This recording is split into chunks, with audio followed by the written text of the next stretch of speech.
General Miles and the Dog by Mark Twain. Chapter 1000. Clemens was the guest of honor at a dinner given by the Pleiades Club at the Hotel Brevoort, December 22, 1907. The toastmaster introduced the guest of the evening with a high tribute to his place in American literature, saying that he was dear to the hearts of all Americans. Chapter 1. T is hard work to make a speech when you have listened to compliments from the powers in authority. A compliment is a hard text to preach to. When the chairman introduces me as a person of merit, and when he says pleasant things about me, I always feel like answering simply that what he says is true, that it is all right, that as far as I am concerned the things he said can stand as they are. But you always have to say something, and that is what frightens me. Chapter 1. Remember out in Sydney once having to respond to some complimentary toast, and my one desire was to turn in my tracks like any other worm, and run for it. I was remembering that occasion at a later date when I had to introduce a speaker, hoping then to spur his speech by putting him, in joke, on the defensive. I accused him in my introduction of everything I thought it impossible for him to have committed. When I finished there was an awful calm. I had been telling his life history by mistake. One must keep up one's character.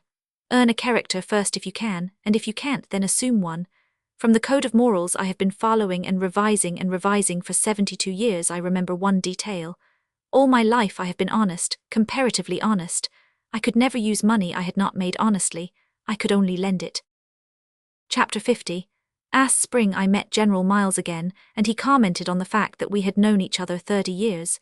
He said it was strange that we had not met years before, when we had both been in Washington. At that point I changed the subject, and I changed it with art, but the facts are these. Chapter 1. Was then under contract for My Innocents Abroad, but did not have a cent to live on while I wrote it. So I went to Washington to do a little journalism. There I met an equally poor friend, William Davidson, who had not a single vice, unless you call it a vice in a Scot to love Scotch.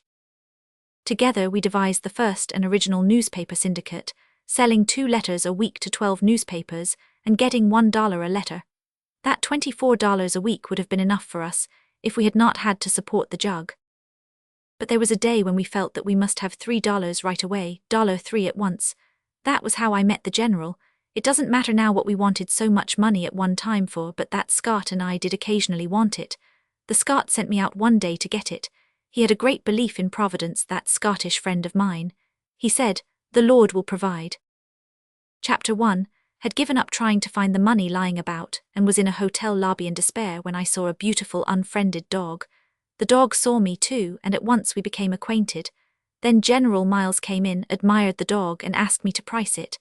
I priced it at $3. He offered me an opportunity to reconsider the value of the beautiful animal, but I refused to take more than Providence knew I needed. The General carried the dog to his room.